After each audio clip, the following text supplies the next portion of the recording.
मी जाई जोशी, नेदरलँड्समध्ये राहते. नमस्कार, मी रसिका कुलकर्णी, मी लंडनमध्ये राहते. नमस्कार, मी वैशाली पाटणकर, मी न्यूजर्सी अमेरिकेत असते. नमस्कार, मी प्रीती पत्की, मी सिडनी ऑस्ट्रेलियामध्ये राहते. नमस्कार, मी हृदया कुलकर्णी, मी जर्मनीमध्ये राहते.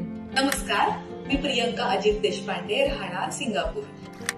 नमस्कार, मी तन्वी साने देशमुख, मी टोरंटो कॅनडा येथे राहते. आज मराठी राजभाषा दिन, त्यानिमित्त मराठी भाषेचा प्रसार करण्याचा एक छोटासा प्रयत्न आम्हा विदेशात राहणाऱ्या मराठी मुलींकडून. आपली मराठी भाषा समृद्ध आहे हे आपल्या सर्वांनाच माहीत आहे. आज मी तुम्हाला असे काही मराठी शब्द सांगणार आहे की जे अन्य भाषेतून आले आहेत. आणि हो, त्याला पर्यायी मराठी शब्द सुद्धा मी सांगणार आहे. दरबार हा फारसी शब्द आहे आणि त्याला मूळ मराठी शब्द आहे राजसभा.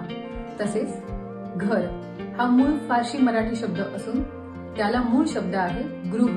दालन, जप्त, फौज, जमीन हे फारसी शब्द आहेत आणि त्याला अनुक्रमे मराठी शब्द आहेत कक्ष, हरळ, सैन्य आणि भूमी. संदूक, किल्ली, बक्षीस, टब्बे हे मराठी शब्द नाही. यांना पर्यायी मराठी शब्द आहेत पेटी, चावी, पारितोषिक आणि प्रकृती.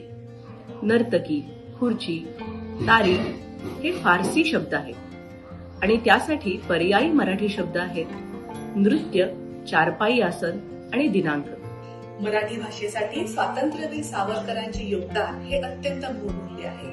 त्यांनी मराठी भाषेसाठी अनेक नवीन शब्द शोधून मराठी भाषा समृद्ध केली. जसे की खुद्द म्हणजे प्रत्यक्ष, साहेब म्हणजे सेठ किंवा महाशय. अजून काही शब्द, जखम झाली असं आपण म्हणतो, पण त्यासाठी शब्द आहे व्रण. जाहीर हा शब्द आपण वापरतो, पण सावरकरांनी आपल्याला त्यासाठी पर्यायी शब्द दिला, तो म्हणजे प्रकट. अजून एक शब्द सांगू, नापास नाही, अनुत्तीर्ण. शिवाय गरीबसाठी दीन, दर्जासाठी पद प्रतिष्ठा, नाईलाजसाठी निरुपाय हे आणि मुलूकसाठी देश हे पर्यायी शब्द स्वातंत्र्यवीर सावरकरांनी आपल्याला दिले आहेत.